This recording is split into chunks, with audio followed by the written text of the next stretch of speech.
kembali setelah lagu yang satu ini ya. Jadi jangan kemana-mana.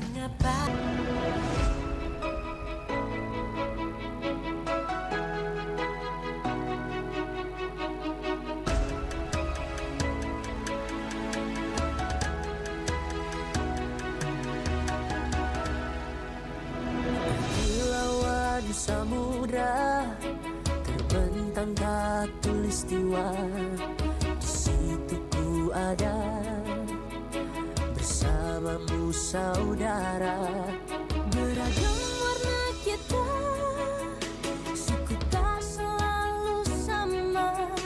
Kau aku Indonesia yang disatukan karena cinta.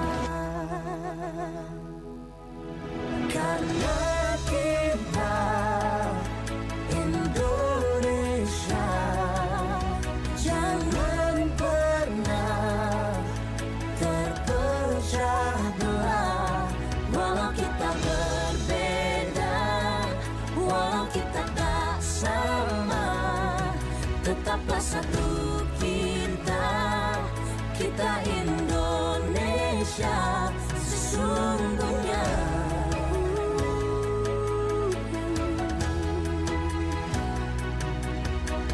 Kilauan samudra terbentang khatulistiwa, Di situ ku ada bersamamu saudara. warna kita suku tak selalu sama.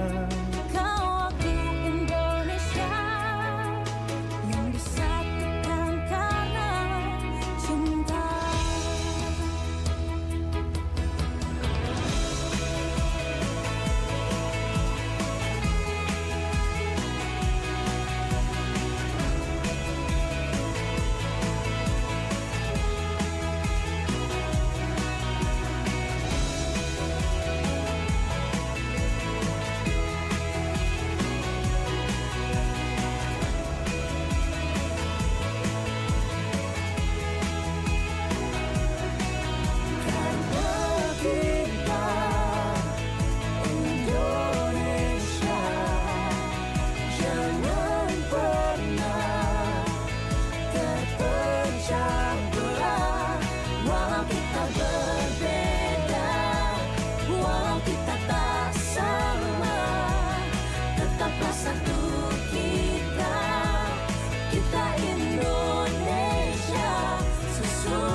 Sembilan 101,2 FM Pro 1 RRI Singaraja, kanal informasi dan inspirasi. Yap, seperti apa yang kami katakan tadi, dan sekarang kita sudah kehadiran narasumber, yaitu untuk membahas bukan masalah sih ya, topik kita di pagi hari ini, yaitu Desa Pegayaman dan masa depan pariwisata penelitian. Oke, kalau begitu kita akan menyapa dulu narasumber kita di pagi hari ini. Yang pertama, selamat pagi Bapak Ketut Muhammad Soeharto, itu selaku tokoh masyarakat Desa Pegayaman ya. Pak Ketut, selamat pagi.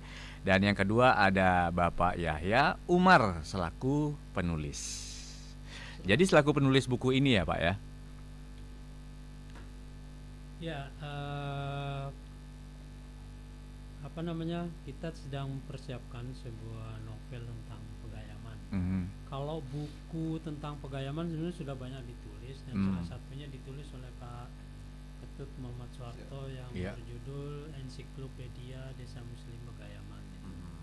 Kalau saya sedang mempersiapkan itu. Kalau isi-isi dan apa namanya features tentang Pegayaman. Saya udah beberapa kali menulis tentang, Iya. termasuk tentang apa namanya wisata penelitian yang bisa atau sangat mungkin bisa dikembangkan di Desa Pegayaman. Oke, mungkin sekarang sedikit memberikan clue dulu kepada pendengar untuk topik kita di pagi hari ini, Pak ya. Iya. Yaitu Desa Pegayaman itu kan merupakan desa yang bersejarah ya. Pada umumnya masyarakat Bali pun mengetahui tentang desa ini. Itu yang terletak di Kecamatan Sukesade, Pak ya, Kabupaten Buleleng. Dan sekarang Desa Pegayaman kini itu mungkin bisa dibilang berkembang ya menjadi objek wisata penelitian. Mungkin dalam tiap minggu bahkan hari ya ada aja mungkin ya peneliti, entah itu dari kampus ya kan, sekolah atau komunitas, bahkan peneliti perorangan yang datang ke Desa Pegayaman. Bahkan dari luar negeri juga ya, Pak ya. Dari Amerika. Nah, mungkin bisa cerita sedikit nggak? Mungkin pertama-tama saya akan bertanya kepada Bapak Ketut Muhammad Suwarto. Siap. Untuk sejarah. Oke. Oke. Terima kasih banyak. Terima kasih atas undangan yang diberikan RRI Pro 1 Singaraja. Iya. Pada hari ini, pada kesempatan ini, alhamdulillah kami bisa mungkin pada kesempatan ini sharing gitu ya. Di awal kami bisa mengisahkan mungkin tentang sejarah Pegayaman. Kalau dilihat dari referensi yang sudah kami baca, nah, tentunya kami generasi terakhir Pegayaman hanya bisa membaca referensi-referensi yang sudah dibuat dari kalangan-kalangan penulis. Malah di akhir referensi yang kami dapat dari Pustaka Bali oleh Insinyur Ketut Darmail mengatakan dari zaman Singosari itu sudah ada. Dari zaman Singosari. Singosari. Ini luar biasa data yang baru kami dapat ini. Iya. Dari zaman Singosari yang dipimpin oleh Kertanegara di tahun 1284. Kertanegara sudah mengirim pasukan gerilya untuk mengantisipasi kekalahan yang untuk merebutkan Pulau Bali pada saat itu. Jadi yang disebut dengan pasukan pagar ayam. Pasukan pagar ayam ini diletakkan di 3 tempat, yaitu di Yehtaluh, yaitu sekarang Kampung Islam Jarat. Kemudian di wilayah Pegayaman sekarang, dimulai dari Alasangker sampai Bedugul, Pancasari. Kemudian di Desa Tabekau, yaitu sekarang menjadi Tegalingga. Ini masalah data yang ini luar biasa, data terakhir yang kami dapat. Ini tentunya akan kami terus kaji. Sebab begini, yang namanya sejarah itu dinamis. Iya. Setiap ada penemuan baru, sejarah itu validitas data akhir itu akan berubah semuanya. Semuanya akan berubah ketika data akhir ditemukan. Itulah dinamika daripada sejarah. Dan itu harus kita akui, harus legowo tentang sebuah bukti validitas daripada sejarah. Kemudian dekade kedua, informasi di 1648.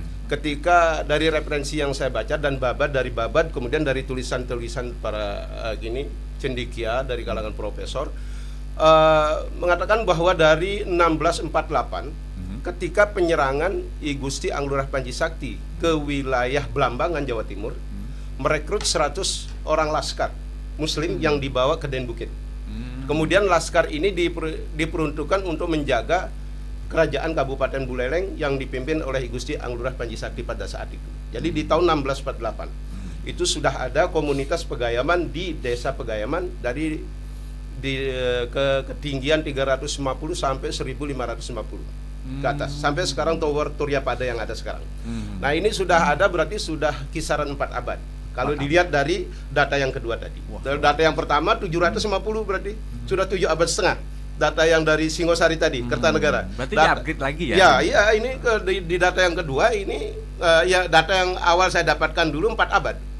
1648 Masehi. Ketika penyerangan daripada ke Blambangan dari Raja Anglurah Panji Sakti menyerang kerajaan Blambangan pertama. Itu jumlah laskarnya 100 orang. Diletakkan dipimpin oleh 3 orang, namanya Nur Alam, Nur Awin, dan Nur Mubin. Nah, itu secara singkat sejarahnya seperti itu. Kemudian diletakkanlah di sebuah pebukitan namanya Bukit Gayam, Bukit Gatep itu, Gatep. Oh, Bukit Gatep. Gatep. Jadi Gatep bahasa Jawanya Gayam. Kemudian sampai sekarang lah berkembang dari 100 orang laskar yang dulu diletakkan dari perbatasan dekat dengan Pegadungan, perbatasan Pegadungan sampai perbatasan Tabanan. Nah, jadi dengan Bedugul sekarang. Nah, itulah. Jadi bisa dilogikakan bahwa yang membuat wates wilayah Tabanan dan Buleleng adalah orang Pegayaman. Orang Pegayaman. Laskar Kumpi Bukit. Benar story-nya. Iya, itu bukti arkeolog yang membuktikan seperti itu. Jadi lantas bisa dilihat ya kalau dari persentasenya mungkin agak sedikit mendominasi ya. Di sana orang Bali Pegayaman seperti itu. Jadi dominasi dari Muslim di Pegayaman itu memang karena diletakkan dan diberikan wilayah itu sebagai benteng liar untuk menjaga kerajaan Buleleng oleh I Gusti Anglurah Panji Sakti dari tahun 1648 sampai sekarang. Sebagai tempat pemukiman, sebagai tempat pertanian untuk makan dan pertahanan. Ya. Berarti sampai masih lanjut sampai sekarang. Sampai sekarang generasi masih, ya.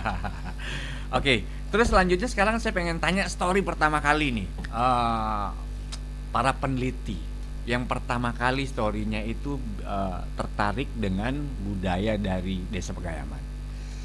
Ini saya juga melihat dulu bertanya-tanya gini, kok Pegayaman elok banget gitu loh. Bagi para peneliti apa sih yang melatar belakang? Itu pertama kali kapan tuh? Tahun berapa? Itu dari semenjak saya sudah ingat yang namanya para peneliti, para akademisi sudah datang terus itu. Kami tidak mengingat tahun pastinya.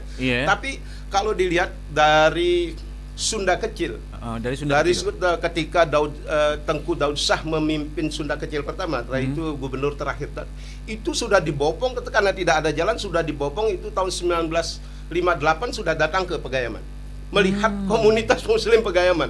Itu seorang gubernur Sunda Kecil pada saat itu, Sunda Kecil yang keempat, gubernur yang keempat pada saat itu, dibopong oleh masyarakat karena tidak ada jalan. Di tahun 1958 sudah ada catatannya itu, yang saya ingat catatan itu. Jadi seorang gubernur yang melihat Desa Pegayaman itu kalau dilihat dari gini.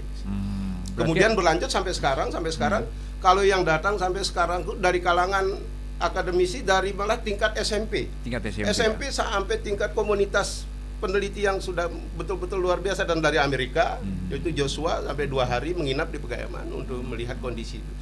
Lalu dari kalangan SMP itu biasanya membuat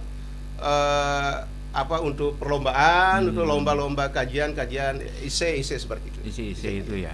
Mungkin ada nggak kira-kira di Desa Pegayaman itu untuk mematenkan sejarah? Mungkin ini tujuannya untuk regenerasi kita kan, agar terus semakin mereka tahu begitu.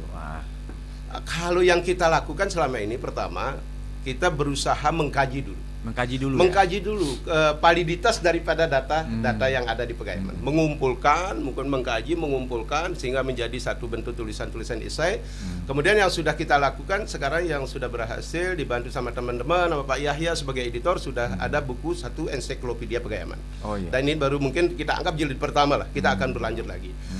Kemudian yang kita lakukan sekarang adalah bagaimana budaya Pegayaman ini langgeng, yang sekarang terakulturasi. Makanya saya lihat begini, eloknya Pegayaman dilihat dari kalangan akademisi, dari kajian-kajian yang dilakukan itu mungkin karena nilai akulturasi yang ada. Jadi nilai 4 abad Pegayaman yang sudah berkembang selama ini itu sudah nilai akulturasi dengan budaya Bali itu sangat ada. Seperti umpamanya dalam pemberian nama, tetap di sini, sekalipun orang sudah mengabaikan bahwanya di Bali dengan wayan, nengah, nyoman, ketut, di Pegayaman tetap ada. Seperti saya, Ketut Muhammad Soeharto.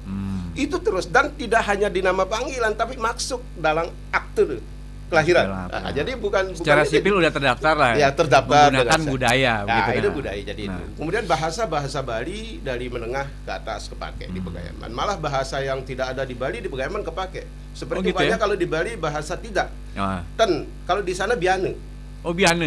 Biane yang saya lihat berarti punya bahasa tersendiri ya di Pegayaman ya? Iya, bahasa daerah tersendiri. Bahasa Bali khas Pegayaman. Balinya khas Bali Pegayaman. Apa tadi? Bahasa Bali, ada bahasa Bali yang khas Pegayaman. Yang mungkin di luar Pegayam tidak jarang dipakai, tapi di Pegayam ada. Makanya teman-teman tuh kadang-kadang kalau ke Pegayaman, teman-teman Bali itu kadang-kadang nggak ngerti dia bahasanya. Nggak ngerti karena ya? berbeda dengan secara umum ini. Berbeda dengan bahasa Bali pada umumnya. Ya? Ada tambahan-tambahan. Seperti banyak aksennya, seperti agak melagu dikit, meleok. Gitu. Oke. Ini kan Desa Pegayaman hampir-hampir sama ya. Ini ada kaitannya nggak sih dengan mungkin kemarin saya sempat baca tentang budaya Bali, tentang kepercayaan Muslim di Bali begitu. Nah, ada terdapat di Jemberane yaitu suku Loloan ya kan. Loloan Barat. Mungkin ada kaitannya nggak dengan suku ini? Kalau nilai Bugisnya gini dulu. Kita berangkat dulu pertama. Pegayaman itu dari berapa suku? Dari berapa suku? Gitu dulu. Oh, Dari gitu ada ya? 3 suku yang berkembang. Suku Jawa, suku Bali, Bali Hindu, dan suku Bugis. Oh, suku Bugis. Nah, jadi 3 suku inilah yang mewarnai daripada kehidupan pegayaman sampai sekarang. Apa yang sekarang eksistensi daripada pegayaman itu sekarang ada itu dari 3 suku ini. Pertama dari suku Jawa itu dari Belambangan tadi, 100 laskar tadi. Nah, itu terdiri dari komunitas ulama, ahli perang, ahli pertanian yang 100 orang itu. Kemudian mengislamkan nenek kita yang dari Bali, dari kalangan Pasek. Itu diislamkan, dimualafkan. Ini mewarnai juga budaya yang berkembang. Kemudian di periode selanjutnya kedatangan daripada warga Bugis, suku Bugis. Suku Bugis dari Sulawesi ya? Dari Sulawesi. Ketika Sultan Hasanuddin kalah perang, kemudian di tahun 1662 antara itu sampai ke atasnya, kemudian berdatanganlah kaum Bugis itu ke seluruh Nusantara dan termasuk ke Pegayaman. Dan ini mungkin yang ada nanti menghubungkan dengan Loloan, dengan kampung Bugis yang ada di Singaraja, Loloan Barat, Loloan Timur. Di sini mungkin nanti ada sinergi yang harus kita gali lagi di mana gini. Tapi kalau dengan Singaraja sudah pasti. Kampung Bugis Singaraja dengan Pegayaman sudah ada pasti 3 suku ini 3 yang suku bergabung. Iya. 3 suku. Ya mudah-mudahan ada 4 suku, nambah lagi 1 kan, kita nggak tahu. Berarti ini masih dalam pengkajian ulang ya? Ya, pengkajian pemaparan. Ini udah berapa persen ininya untuk pengkajian ulang sejarah story? Kita sudah hampir mendapatkan 95%. 95. Kita 2 tahun pengkajiannya sudah 95. Nanti rencananya mau diapain tuh? Biasanya kan kalau misalkan kita udah 100% pasti kita membangun suatu tempat kayak museum seperti itu. Pertama kita akan yang sudah menjadi program daripada desa dan itu dibiayai oleh desa adalah membentuk profil desa. Membentuk profil. Jadi desa. profil desa yang maksimal. Betul-betul berbentuk buku tentang kesejarahan sampai sekarang bagaimana perkembangan daripada dinamika Pegayaman itu. Itu akan menjadi profil desa Pegayaman. Dan itu difasilitasi oleh kepala desa Pegayaman yang ada sekarang. Oh, difasilitasi. Difasilitasi. oleh kepala desa. Nah, sekarang satu lagi nih buat Pak Ketut Muhammad ya, Muhammad Soeharto. Dari pengalaman sendiri nih sebagai asli masyarakat desa Pegayaman. Itu bagaimana? Tahun berapa mengalami perasaan wah ternyata budaya kita ini memang benar-benar berwarna ya di Bali seperti itu. Itu tahun berapa? Kira-kira peneliti pertama kali datang ke desa Pegayaman. Dulu pernah yang saya ingat ada orang Jepang. Orang Jepang yang meneliti tentang satu budaya kesenian burdah. Burdah Pegayaman itu nilai akulturasinya sangat tinggi. Itu burdah itu adalah bentuk kesenian musik memakai budaya akulturasi Bali. Pakaiannya pakaian Bali, kidungnya nuansanya nuansa Bali. Oh, kidung Kekawi. Ya, mirip dengan itu. Kemudian tapi yang dibaca, yang dikidungkan itu adalah Al-Barzanji. Kitab syair-syair Al-Barzanji yang ada dalam kitab burdah yang ada. Nah, ini ya. Akulturasi kolaborasi yang sangat luar biasa. Dan itu ada sampai sekarang. Sebelum kita ngebahas lebih dalam lagi, mungkin punya keunikan tersendiri ya. Seperti itu. Yang membuat tertarik mungkin apa aja bagian-bagian dari budaya desa Pegayaman ini yang mungkin seperti Pak Harto bilang akulturasi ya. Apa aja itu? Di antara pertama di akulturasi yang ada dari pertanian ada subak. Subak ala Pegayaman. Kan beda. Nanti kita terangkan lagi. Kemudian keseniannya burdah tadi. Akulturasinya dengan Bali. Nah, mungkin bisa dijelaskan satu persatu burdah ini seperti apa? Seperti umpamanya subak sekarang. Subak sistemnya subak yang ada di Bali, tapi perlakuannya Pegayaman. Satu contoh umpamanya, ketika ada istilah dalam subak itu mapagin tuil. Mapag tuil. Ketika kita mencari air di sana, kalau di Bali itu pasti akan menggunakan sarana prasarana Banten dengan kidung-kidung dan lain sebagainya yang ada di Bali. Tapi kalau di Pegayaman dengan mengundang semua elemen yang ada di desa, kemudian di sana juga membawa makanan dan lain sebagainya ke muara air. Tapi itu bukan untuk disesajenkan, tapi itu untuk dinikmati. Setelah ada zikir di sana. Baca-bacaan doa-doa di sana dipimpin oleh penghulu desa Pegayaman, kemudian setelah itu baru disantap itu semuanya. Ini yang membedakan. Tapi nilai sistem subak Bali itu berjalan sebagaimana subak yang ada di Bali. Baik dari aliran pertama air itu kemana, ke sungai besar, kemudian ke Telabah, ke Jelingjingan, kemudian sampai ke sawah. Itu ada pembagian istilah-istilah yang ada di dalam subak. Itu satu. Kemudian di dalam tadi di kesenian tadi burdah itu. Burdah. Yang oke. sudah saya terangkan tadi Orang burdah itu. Jadi burdah itu pakaiannya kostumnya kostum Bali. Adat Bali ya? Lancingan pakai baju seperti baju koko Bali, kemudian pakai lancingan di bawah pakai udang. Kemudian kidungnya pakai nuansanya seperti kidung yang ada di Bali dan itu sangat sulit dipelajari. Tapi yang dibaca adalah kitab Al-Barzanji. Dan rebana yang dipakai adalah rebana buatan sendiri Pegayaman, rebana besar yang terbuat dari bungkil luar kelapa biasa. itu. Kemudian yang selanjutnya sistem perkawinan. Sistem perkawinan. Sistem perkawinan, sistemnya pakai tahapan sebagaimana yang ada di Bali. Seperti utama, madya, niste. Waduh. Wah, ini kemakan semua. Kemudian itu di dalam perkawinan. Kemudian di dalam hari raya. Urutan-urutan yang ada di dalam pelaksanaan hari raya di Bali seperti umpamanya penyajian, penapean, penampahan, rainannya umanis. Itu kepake. Malah umanis kalau di Pegayaman itu sampai 7 hari bisa. Oh, sampai 7 Iya hari. begitu nyaman gitu lah, pakai. Jadi sistem itu yang terpakai selama ini. Apa yang ada di Bali itu 100% kepake dengan tanda kutip. Tanda kutipnya apa? Di Pegayaman itu punya pakem, Pak. Pakem standar filosofi yang harus dipegang dengan ungkapan adat berpangku syarat bersandar kitabullah. Adat Berpangku syarat bersandar kitabullah. Semua budaya apapun bisa masuk ke Pegayaman dengan satu catatan pakem yang tadi dulu lewatin. Iya. Saringannya, filterisasinya di sana. Iya, difilter dulu Difilter ya. dulu.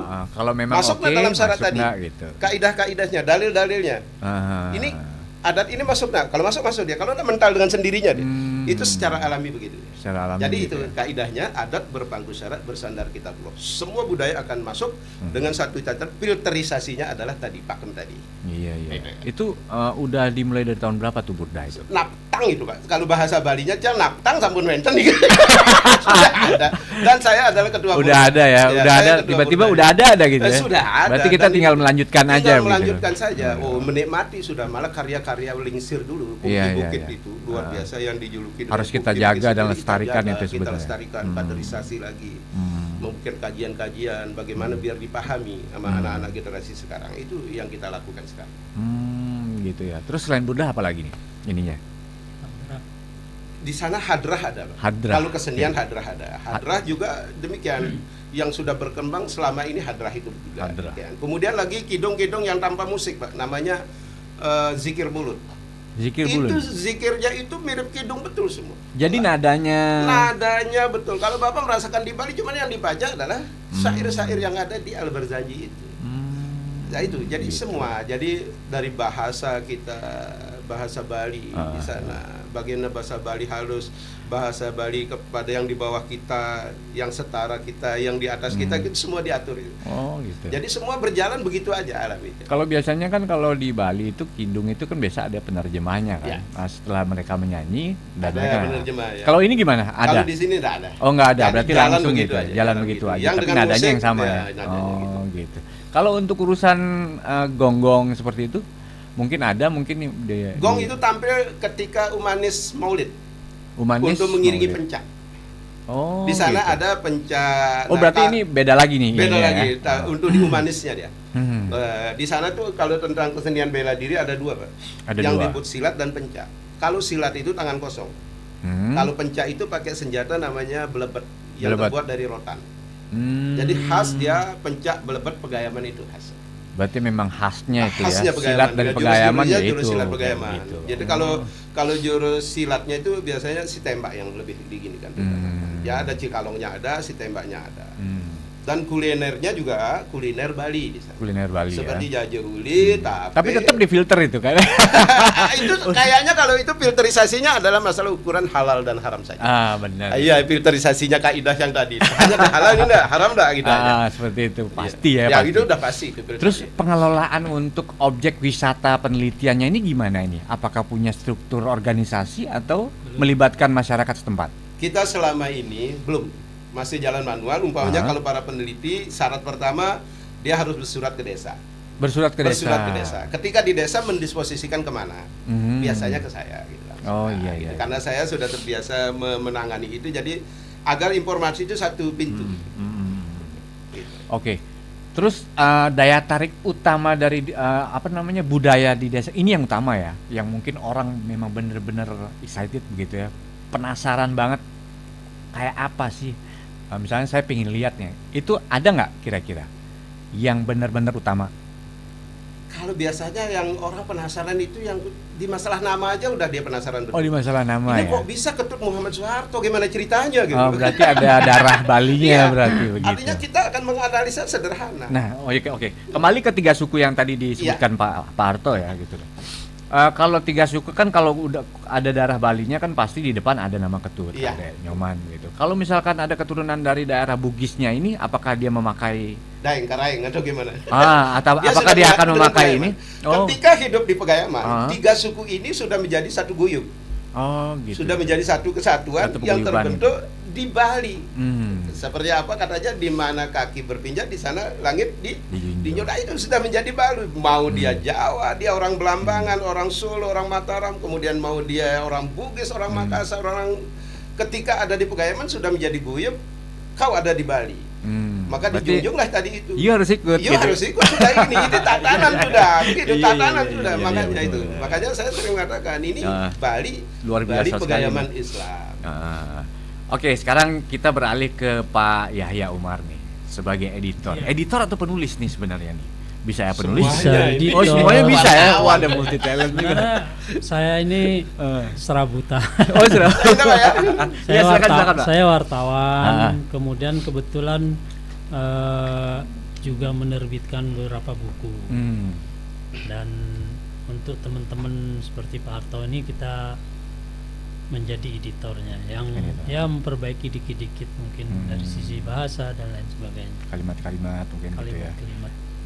Kalau Pak Harto memang mungkin asli dari Pegayaman. Pegayaman. Saya asli murni Pegayaman, 100%. 100% nggak ada darah Australinya begitu, nggak ada. Oke, mungkin pertama kali membuat jilid pertama ya. Ya. Itu pertama inspirasinya dari mana? Motivasinya itu dari mana? Kok tiba-tiba Tentunya punya? dari Pak Yahya. Oh gitu. Pak Yahya Oh, mungkin basicnya karena yang jurnalis itu ya. memberikan dia. Pak Yahya inilah orang yang pertama Pertama memotivasi kali. saya. Angan-angan yang selama ini saya tidak berani wujudkan dalam bentuk tulisan, saya kan gimana caranya akhirnya Pak Yahya memberikan jalan. Gini loh. Iya, ini kayaknya harus ini harus gitu. gitu. Dengan motivasi itu terbakar gitu. Iya. Oh iya, kenapa enggak ini? Coba. Akhirnya menjadi ketagihan, Pak. Iya, cuma di Singaraja aja kayak ada kayak begini ya. Kalau Denpasar kan udah biasa, mereka punya ini sendiri ya kan.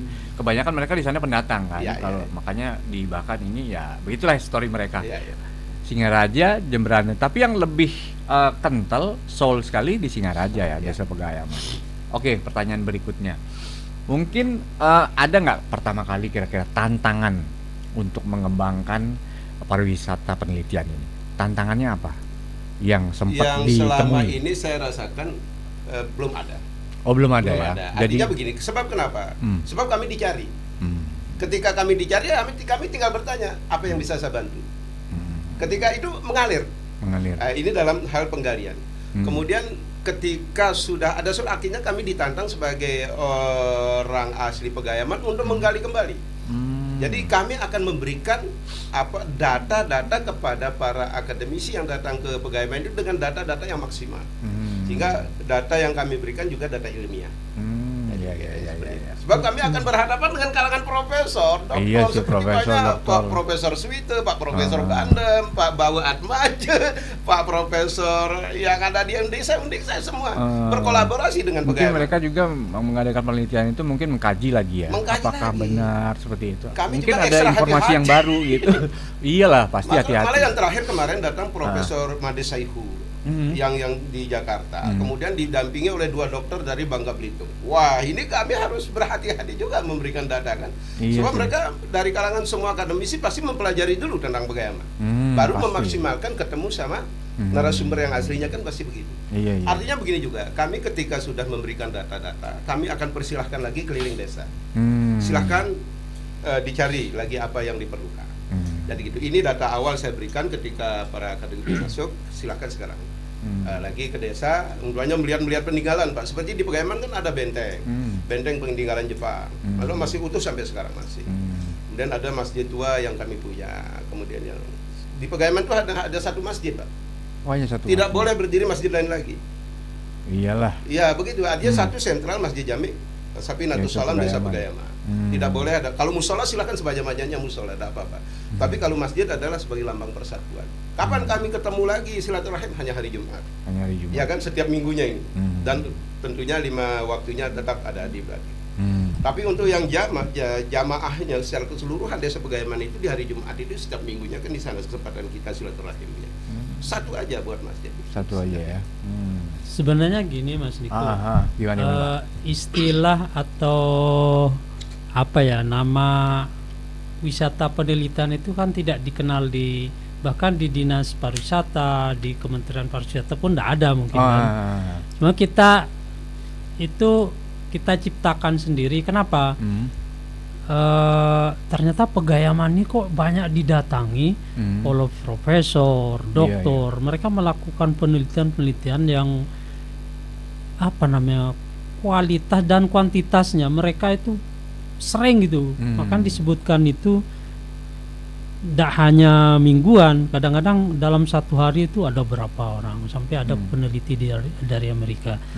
Makanya saya istilahnya tulis, kenapa tidak diperkenalkan istilahnya konsep baru tentang wisata, bahwa penelitian itu atau kerja penelitian itu bisa disebut sebagai wisata gitu. Iya sih.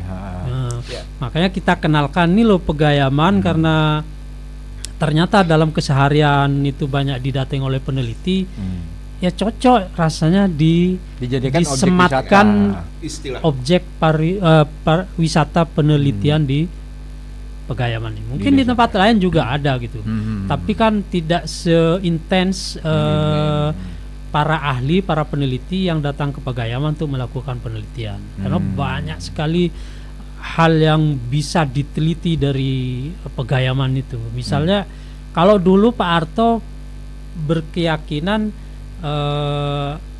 nenek moyang mereka, kumpi mereka itu berasal dari Belambangan, dan itu datang ketika direkrut oleh Raja Panji Sakti tahun 1648 itu. Tapi kemudian ada data baru, ternyata sejak Singosari sudah ada yang ke sana gitu loh. Nah, yang mana yang benar nih? Nah, ini kan perlu penelitian. Itu kan hanya informasi sepintas lah dalam konteks ini, tapi itu perlu pendalaman. Yang mana yang benar ini? Itu kan perlu penelitian, dan ini kerja profesor. Makanya menarik. Belum dari segi Burda. Burda itu sejak kapan berkembang? Kita tidak tahu. Mungkin sejak berdirinya dibawa oleh udah ada aja gitu kan. Dibawa oleh para laskar yang 100 orang itu. Tapi menariknya apa di Burda ini? Kalau kita sekarang mengenal istilah alih bahasa dari sastra menjadi film, menjadi teater, menjadi pentas seni gitu. Ternyata nenek moyang orang Pegayaman, kumpi mereka itu sudah melakukan alih bahasa itu. Buktinya Burda. Burda itu sebenarnya syair Burda yang ditulis oleh Imam Al-Busiri. Itu ada syairnya. Kalau di Jawa itu rata-rata sama lagunya. Misalnya gini, Maulaya salli wa sallim daiman abada. Setelah sampai di Pegayaman beda lagunya. Berakulturasi dengan Bali menjadi warna sari gitu.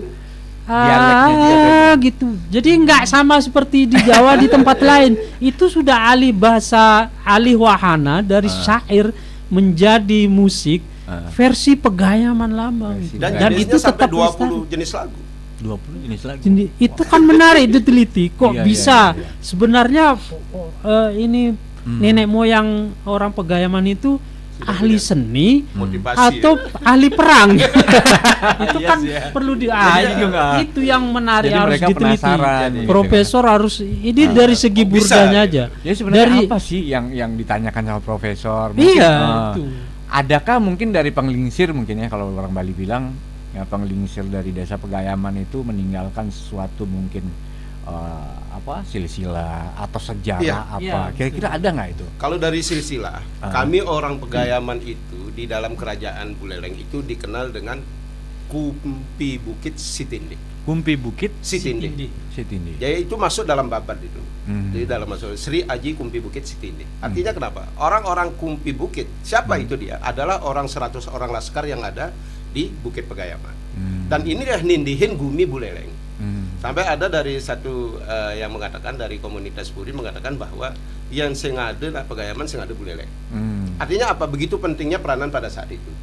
Dia diberikan wilayah sebagai benteng liar yang mungkin pada saat itu adalah 2000 hektar. 2000 hektar dari perbatasan Pegadungan sampai perbatasan Tabanan, Pancesari. Dulu namanya Benyahan desa Benyah. Kemudian berubah menjadi Pancesari, menjadi pengembangan pemekaran desa menjadi desa Pancesari. Dan testimoninya sampai sekarang Bapak mungkin kalau lewat di perbatasan sana pintu gerbang itu ada Musola Al-Basit. Itu adalah testimoni bahwa itu orang Pegayaman sampai sekarang. Sampai ke timur bukit ada yang sebelah kanan jalan kalau ya, kiri. Kalau dari sini kiri jalan. Kiri jalan Musola Al-Basit, Masjid Masjid Al-Falah, kemudian sebelah selatan di Lalang Linggah ada Musola Al-Basit dan di timurnya lagi ada musola lagi, Pak, di timur bukit itu. Nah, itu yang memiliki itu warga Pegayaman. Itu sisa-sisa dari yang sudah terjual. Kemudian termekarkanlah menjadi desa Pancesari. Dulu namanya desa Benyah dulu. Sampai di sanalah wilayah Pegayaman dulu. Kalau sekarang secara peta di Tower Turyapada yang dibangun sekarang itulah wilayah Pegayaman sampai sekarang. Nah, itu batasnya sekarang. Oke. Terus tadi saya dengar kan cerita dari Pak Yahya, masalah untuk dari Dinas Pariwisata kan tidak terdaftar mungkin ya untuk ininya, ya kan? Belum ada istilah nama-nama wisata pariwisata penelitian. Nah, sekarang terkait dengan masa depan pariwisata penelitian Desa Pegayaman, ada nggak kira-kira harapan untuk ini ke tahap-tahap berikutnya? Ya, memang. Nah, inilah yang kita sedang gencarkan, termasuk saya misalnya menulis di beberapa berita gitu untuk memperkenalkan Pegayaman itu tidak hanya menarik dari sisi alamnya. Alamnya itu menarik, Mas. Kulinernya di sana ada kopi khas Pegayaman, ada gula merah khas Pegayaman, kemudian kulang kalingnya itu udah terkenal. Kulang kaling ada di Pekan, jangan udah di Pegayaman. Ada air terjun. Kita punya 7 air terjun, Pak. Oh, 7 air terjun. Berarti ada belum ini ya, belum apa? Ada seni. Tapi yang tidak kalah penting, yang ternyata banyak selama ini datang ke Pegayaman itu adalah para peneliti. Para peneliti profesor. Makanya kita kenalkan ini, kalau mau ke Pegayaman selain untuk meneliti, bisa menikmati juga seninya, viewnya, kulinernya, kehidupan sosial budaya. Terutama kalau mungkin yang menarik, sekalian meneliti, sekalian menikmati budaya dan seni Pegayaman itu menjelang atau selama bulan Maulid Nabi. Event tahunan itu event tahunan yang luar biasa dan menarik. Di situ ada seni namanya ngarak soko. Ngarak soko itu budaya ngarak soko sudah menjadi cagar budaya tidak benda, Mas. Apa itu ngarak soko? Ngarak soko itu, jadi ngarak soko itu begini. Setiap tahun di sana ada Maulid Nabi, Pak. Maulid Nabi ini adalah untuk memperingati kelahiran Nabi Muhammad. Di dalam event Maulid Nabi ini di sana ada bentuk kreasi kesenian yang dibentuk dengan nama soko. Soko itu adalah satu bentuk seni yang dibuat dari telur, kemudian yang telur itu direbus, ditusuk, kemudian ada bunga-bunganya rumbai, kemudian ada buah di sana dan menjadi satu bentuk namanya pajegan. Jadi pajegan sebagaimana yang ada di Bali, gebogan apa itu di sana ada namanya soko base, ada namanya soko talut. Soko base ini terdiri dari bunga utuh tapi ada telurnya dan itu diambil dari gebogan. Gebogan di Bali yang ditunjung di bawah Burada itu adopsinya begitu. Jadi itu nilai akulturasinya seperti itu sudah. Itulah. Nah, kemudian soko, 2 soko jenis soko, malah 3 jenis soko. Ada soko kreasi lagi, soko grodog, pajegan, kemudian soko gebogan tadi, soko base, kemudian ada kreasi. Nah, inilah yang dicari oleh grup hadrah. Grup hadrah yang ada 6 grup di Pegayaman, kemudian itu satu grup bisa sampai 40 orang. Menjemput tadi kreasi seni soko tadi itu, kemudian menari di depan soko. Ini uniknya itu di sana dan itulah dari Dinas Kebudayaan kemudian itu menjadikan satu cagar budaya. Tak benda ya, Pak ya. Ini kayaknya harus dipertahankan. Kalau bisa tuh dibuat residen di sana kan, dibuat residen, ditata rapi begitu kan, terus dengan apa? dengan identitas Bali, terus juga waduh luar biasa. Ya itu tinggal gini aja. Mengemas Aja aja. ya, mengemas terus tinggal diajukan Tapi gitu. kalau mau semasa Maulid itu sudah rasanya secara alami itu sudah berjalan begitu. sudah berjalan dan memang selama ini mungkin wisatawannya warga Pegayaman yang ada di luar daerah. Pas Maulid tuh pasti datang Pulang semua. ramai Yang dari semua. Jakarta pulang, Lombok Pulang pulang kampung semua semua ya. ya. Pulang Termasuk kita yang tinggal Dari di Singaraja. Kampung Boges di mana itu ke sana semua Mas, penuh itu. Pegayaman full pada hari. Nah peneliti bisa masuk di sana. Kenapa kok pada Maulid itu menjadi luar biasa dibandingkan mungkin hari Idul raya Lebaran, Idul Fitri, Idul Adha tidak sebegitu meriah Berarti di emang spesialnya di Maulid Nabi. Maulid Di Maulid Nabi eventnya 2 hari itu Mas. 2 hari itu. Ada namanya Muludan Basi dan Muludan Taluh. Muludan Basi itu yang tadi sokok itu, yang bunga itu yang pada hari Muludan Basinya. Kemudian Muludan Taluh itu yang full dengan telur itu bentuk pajegannya. Nah inilah berkembang terus sampai sekarang dan itu event tahunan itu kalau Maulid itu. Event tahunan. Di sana dah muncul nanti semua kesenian nanti muncul di sana. Kita Hadra. akan karnaval itu keliling desa. Kita modelnya desanya kan dikelilingi jalan gitu Mas. Jadi akan keliling. Kemudian startnya dari masjid, lewati kepala desa, kantor kepala desa, kemudian lagi finishnya di masjid. Dan nanti telur dan semua itu soalnya kita gini Mas, ketika penampahan, tadi kan ada urutan penampahan kalau di Bali ya. Kita nampah sapi sampai bisa 3 ekor. Mas. Nanti itu dimasak di rumah klien penghulunya, klien adatnya, kepenghuluan. Kalau di Pegayaman namanya klien adat itu penghulu.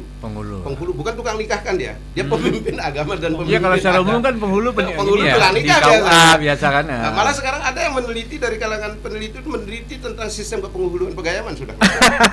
Jadi mereka penasaran sebenarnya fungsinya apa ini gitu. Ada orang sekarang ketika Padahal hanya diberikan klien berita ya. tentang penghulu, oh ya tukang nikah itu Pak ya. Oh bukan. Beda. Malah sekarang ada spesial judulnya tentang kepenghuluan Pegayaman. Yang meneliti sampai begitu nanya para peneliti sekarang. Jadi di sana sih kalau penghulu itu jabatannya seumur hidup Mas. Dengan tanda kutip. Sebenarnya sih begini ya, apa namanya kalau misalnya peneliti sampai datang ke desa Pegayaman itu berarti sebelumnya mereka pasti memiliki data data tentang desa Pegayaman. Kira-kira ada nggak salah satu peneliti mungkin profesor atau siapa yang mengajukan perbandingan atas mungkin perbedaan kali dengan data yang didapat dari profesor gitu. Perbandingan data Sempat tentang nggak? Pegayaman. Ketika Ketika kami sudah memberikan, ketika dia datang, kami minta kebutuhannya apa. Ketika kami memberikan, biasanya dia langsung bahasa Islamnya sami'na wa ata'na. Sebab dia dapat dari saya langsung kan, dari warga langsung kan. Jadi kami mendengar dan kami mengikuti apa yang dapat terakhir. Yang ini tidak dibahas lagi yang dia temukan, tidak dibandingkan. Tapi gitu. ada juga profesor. Yang gimana? ada yang ya. profesor meneliti berbeda dengan yang menjadi keyakinan masyarakat. Itu yang dilakukan tentang sejarah asal usulnya desa Pegayaman yang dilakukan oleh Profesor Suite, dosen guru besar UNUD. Beliau kalau Pak Harto bilang asal dari Blambangan, asal kumpi mereka itu kan dari Blambangan. Kalau Prof Suite dari Mandar. ininya lain.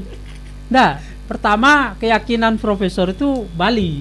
Kenapa orang Pegayaman Bali gitu? Bukan dari mana-mana.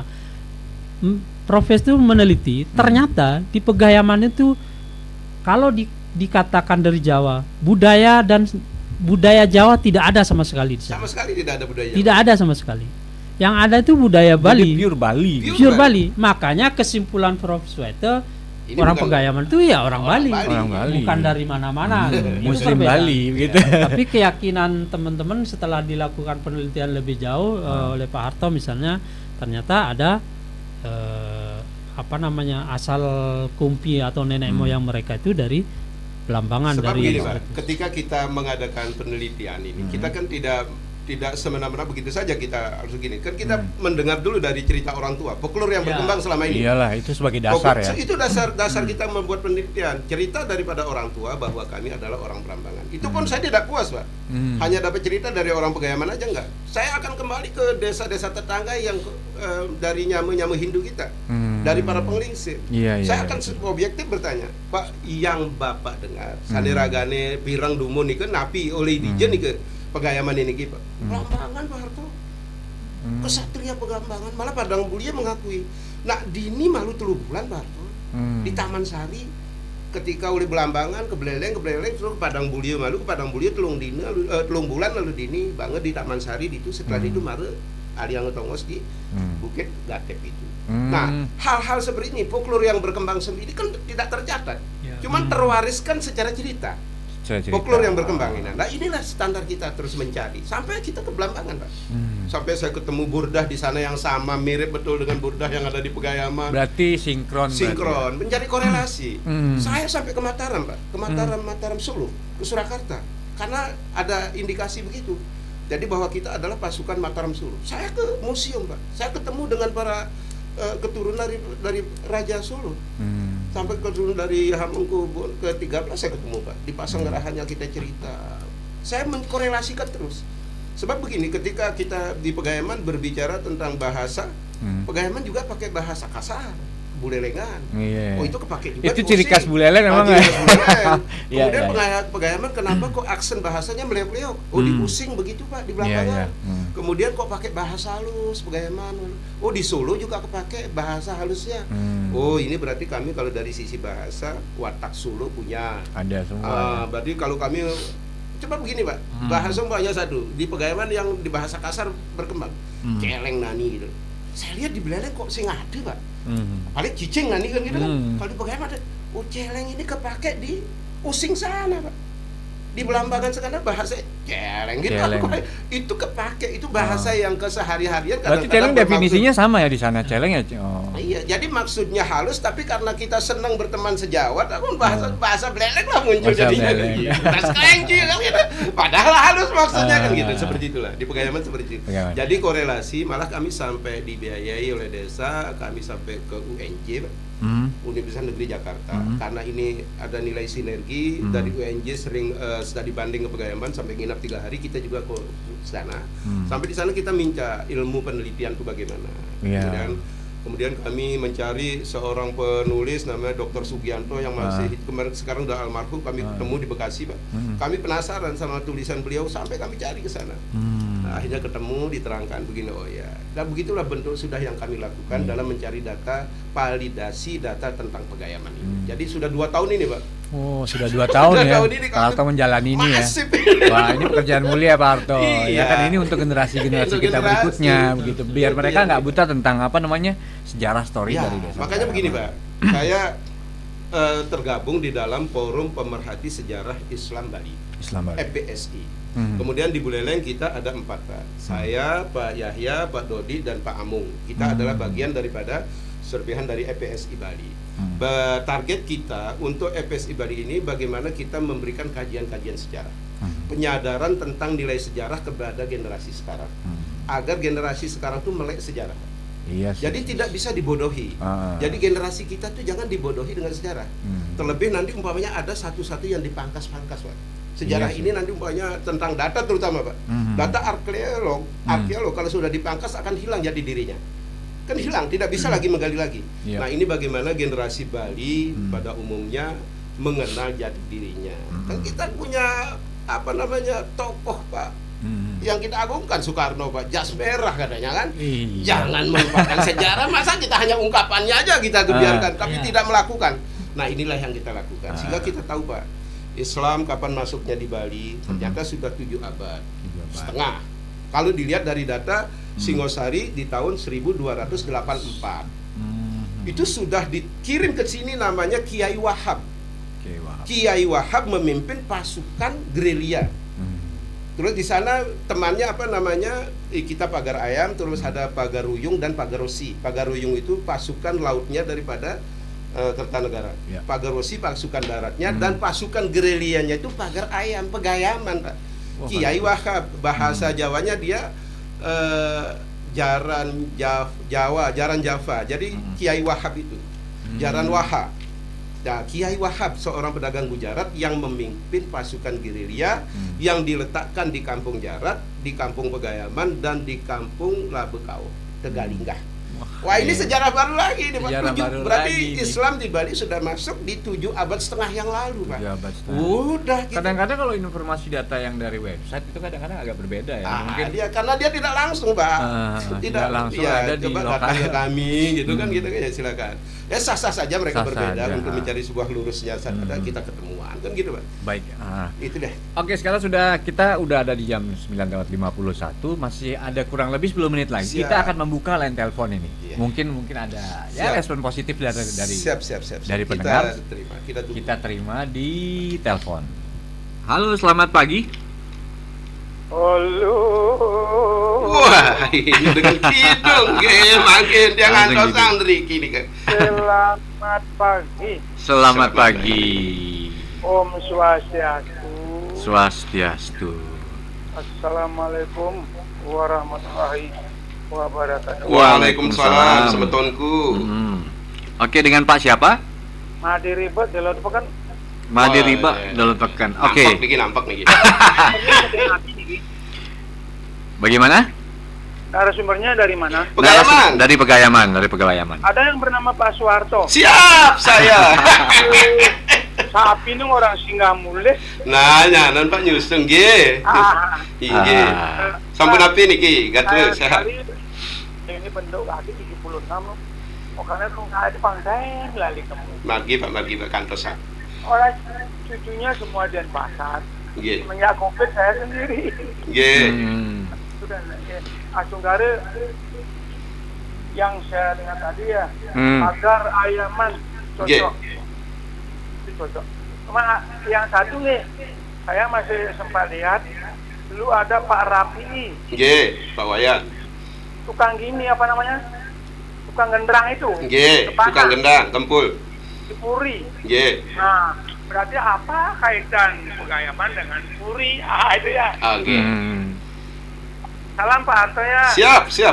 Ya, orang saya ini baru habis sarapan, lu masih ngomong Pak ini. Langsung nih kita jawab, ge. Langsung jawab, ge. Iya silakan. Terima kasih Bapakku, semetonku yang tersayang ini. Kita bersemeton ini. Alhamdulillah Bapak bertanya kaitan Pegayaman dengan Puri. Kami dari Pegayaman sangat takzim, sangat menghormati dari Puri, dari semua Puri yang ada di Buleleng. Sebab kenapa? Keberadaan kami Pegayaman ini adalah dari keberadaan kerajaan Puri Buleleng. Jadi kedatangan kami juga dari Jawa adalah kedatangan yang dibutuhkan oleh kerajaan Puri Buleleng. Jadi hubungan kami dari dulu sampai sekarang nindihen Gumi Buleleng. Nah, Makanya itu tadi kami ya. dari dulu disebut Sri Kumpi Bukit Sitindih. Kapanpun kami dibutuhkan orang Pegayaman Pasti dalam datang. bentuk apapun kami akan siap. Dengan tanda kutip tadi, adat berpangku sara bersandar kita tadi. Waduh, luar biasa. Semasih kami pada standar itu, kami akan meladeni semua keinginan daripada Puri. Itu yang tetap kami Kewajiban gaungkan di kalangan generasi muda sekarang, bahwa Puri Buleleng adalah junjungan kita dari dulu Junjungan sampai kita. sekarang. Baik, ada pertanyaan lagi yang sudah masuk di WhatsApp ya Pak ya. Ya. Selamat pagi dua narasumber dan juga pemandu interaktif. Oke. Tadi disinggung satu kata yang konon tak ada di daerah lain di Buleleng, yakni biane, yang mengandung arti ten atau tidak. Saya tertarik dengan kata biane ini karena di desa kelahiran saya sendiri ada juga penggunaan kata biane Ya. dengan arti yang sama. Desa kelahiran saya bernama Desa Bungaya, Kecamatan Bebandem, Kabupaten Karangasem. Ya, ada di sana. Ada ya. Saya Ada, semakin ada. penasaran terhadap kata biane tersebut. Apakah zaman dulu Pegayaman dan Desa Bungaya memiliki hubungan histori? Kebetulan topik yang dibahas sekarang menyangkut penelitian. Ya, saya berharap agar ada pihak-pihak tertentu untuk melakukan penelitian. Salam buat Yahya Umar, rekan saya sama penulis. Wah, penulis Siapa juga siapa ini. namanya? Romi Sudita. Oh, Romi Oh ya, Sudita. tentang kata biane ini pernah saya waktu saya kemah di apa itu namanya ya, di pantai yang ada di atas gunung. Saya jalan-jalan, kemudian di sana saya dengar ada yang mengucapkan bianak. Bianak. Bianak. Wah, saya nanya penasaran, apa itu Pak dikatakan? Oh, itu sebenarnya biane, Pak. Makanya baru 2 desa ini, makanya tadi saya katakan baru 2, mungkin saya belum saya katakan tadi ya. Berarti Karangasem Karangasem dan Pegayaman. Nah, ini perlu, inilah perlu kita kaji nih, Pak. harus cari lagi nih. Adalah makanya korelasinya. nanti ada khusus peneliti, kita sudah mempersiapkan untuk meneliti bahasa Bali khas Pagayaman. Artinya bisa jadi di tempat lain ada tapi jarang digunakan. jarang digunakan. Tapi lebih di Pagayaman sangat intens misalnya. Kita akan ngumpulkan kalau bisa kita mau jadikan kamus tuh, kamus bahasa Bali Pagayaman. Pagayaman. Bagus itu luar So biasa. ini kata biana ini setelah saya cari di kamus Sanskrit, jadi itu memang bahasa Sanskrit yang sangat tinggi itu. Sangat Jadi tinggi, kepakai. ya. Jadi begitulah artinya begini, ketika kami memunculkan kata biana, Pagayaman itu mengajarkan Bali betul. Iya. Dari segi bahasa saja yang tidak dipakai di tempat lain secara umum Pagayaman memakai. Kemudian tidak mengubah wayan lengah nyoman ketut itu. Apapun perkembangan dunia ini wayan lengah nyoman ketut sebagai bahasa panggilan untuk menghaluskan panggilan kepada anak kita dan sejawat kita. Urutan ini ya kelahiran. Jadi kita ya. tidak memanggil nama. Pokoknya Harto enggak, Tot. Iya, Ini luar biasa. Tapi soal urutan nama itu agak beda juga, Mas. Oh, beda juga. Biasanya kan kalau Kalau di Pagayaman itu yang biasa dipakai itu wayan, nengah, nyoman, dan tut. Setelah itu enggak ada ketut Bali. Enggak ada wayan lagi. Enggak ada wayan Nggak lagi, ada wayan wayan Bali, tagel. tagel itu enggak ada. Semua Jadi ketut. ketut aja semua. Ini Pak Harto Ketut yang ke-9. Sembilan tapi yang ketut. 9 ya. Kan biasanya ketut Itu kan digunakan berbeda yang dengan- 4 ya kan? Ya, setelah 4 ketut kan wayan lagi. Wayan wayan tagel lagi. kalau di Pagayaman enggak. Itu ciri khasnya. Oh, gitu. Ada Jadi perbedaan nanti lah. orang sedikit. nanya ketut yang keberapa. Tapi tetap dengan ininya sendiri, kulturnya sendiri. Kulturnya sendiri. Begitu. Jadi gitu lah. Itu saya nyampein salam Pak Romi Sudite itu senior saya itu. Oh, senior. Beliau yang ngajari saya ini. Salam Pak Romi. Oke, satu lagi sudah masuk ini di WhatsApp, ada Ibu Made Sambangan. Iya. Pagi Bapak-bapak narasumber, tiang Ibu Made dari Sambangan. Pertanyaan saya, apakah mungkin bisa berubah adat istiadat yang ada sekarang seperti Bali pada umumnya menjadi Muslim yang lain? Misal nama diubah menjadi tidak diperlukan lagi, apakah mungkin bisa berubah? Maksudnya gimana itu? Maksudnya kok bingung saya. Maksudnya mungkin Gimana, apakah nanti ketutnya dihilangkan? Oh, gitu, masalah nama. Jadi kalau di mungkin ya. Pagayaman itu Nggak tidak mungkin. Sebab itu betul-betul disosialisasikan, diterapkan. Karena Bukan menjadi dianalisa gitu. panggilan sehari-hari Ya, itu sudah. panggilan saya. Iya, Udah Bang. saya bilang, untuk memanggil nama Pagayaman tidak memanggil nama Nama asli belakang ya. Jawa-Nya Soeharto gitu enggak. Jadi Tut, Ngah, Mang gitu. Yan gitu kayaknya enak. Seperti dikatakan tadi mbaknya bapak yang pernanya tadi Pak Wayan Rafi'i, Pak Wayan gitu ya. Iya, paling nama depannya aja yang dipanggil kan. Ya, Dan iya. gitu. Jadi gitu, menghaluskan. Jadi bagaimana kita menghormati sama ini, menghaluskan panggilan seperti itu. Baik, karena waktu kita sudah tidak bersahabat lagi sepertinya. Kurang sebenarnya, Tidak, Pak. kurang sebenarnya, harusnya Iya, 2 jam 3 jam. Ini masalah 7 kita abad ngobrol. yang kita bicarakan hanya dengan 1 jam ini. Oke, mungkin punya dari Pak Yahya nih sama Pak Harto nih. Mungkin ada harapan-harapan kali untuk pemerintah setempat. Ya, setidaknya kita main ini dulu lah gitu. Tahap pertama. tentang- Yang sudah alhamdulillah minggu tanggal 13 kemarin bertepatan dengan hari ulang tahun saya kedatangan tamu di jam 10 pagi dari Kepala Dinas Pariwisata nih Pak Dodi. Oleh pariwisata. Pak Dodi sudah mempunyai wacana untuk bagaimana mengembangkan wisata. Mungkin ini akan masuk juga. Jadi materi wisata penelitian ini akan masuk dalam kajian itu nanti. Dalam kajian itu. Jadi saya ucapkan terima kasih kepada Pak dari Kades Pariwisata sudah memperhatikan Pagayaman dalam bentuk mungkin spesialisasi kunjungan nanti. Umpamanya untuk tamu-tamu dari kalangan Timur Tengah, domestik dan lain sebagainya. Jadi kita kemas bagaimana di Pagayaman itu stylenya begitu. Gitu kira-kira. Terima kasih Waduh, banyak. semangat Pak ya, semangat Pak Siap, Harto Pak ya. semangat, Terus semangat, Pak ini Pak. Biar generasi kita semakin mengenal Siap, begitu siap. kan. Mohon Oke. dukungannya. Terima kasih banyak buat pendengar yang sudah ikutan bergabung dan mohon maaf karena waktu juga sudah tidak ini ya.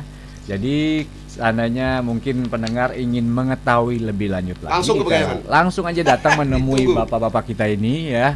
Ada Bapak Harto, jadi Pak Ketut aja dah ya, Pak dengan Pak Yahya di sana. Oke, terus bukunya kapan nih Pak? Terbit Pak, yang jilid 2. Jilid 1 aja saya belum baca Pak. Oh, nanti mudah-mudahan Jadi saya nanti penasaran bisa. nih, saya sebenarnya Nanti pengen kita baca. mudah-mudahan gitu. nanti Kita cetak ulang nanti. Oke deh Tadi kalau sudah begitu. ada pembicaraan sama Pak. Siap. Oke Pak, terima kasih banyak Sama-sama, ya. Pak Niko ya, Pak Niko, Pak Pak Niko, Niko. semoga Terima kasih, apa yang sama-sama. diharapkan bisa cepat terwujud. Amin. Ya. Amin. Amin. Oke, sekaligus pendengar saya mengundurkan diri juga, pamit juga dan selepas saya jangan kemana-mana. Apabila ada salah-salah kata mohon dimaafkan ya. Langsung aja dari kawasan Jalan Gajah Mada 144 Singaraja Bali. Saya Niko Ardinata, kasih ucap undur diri, terima kasih dan selamat pagi.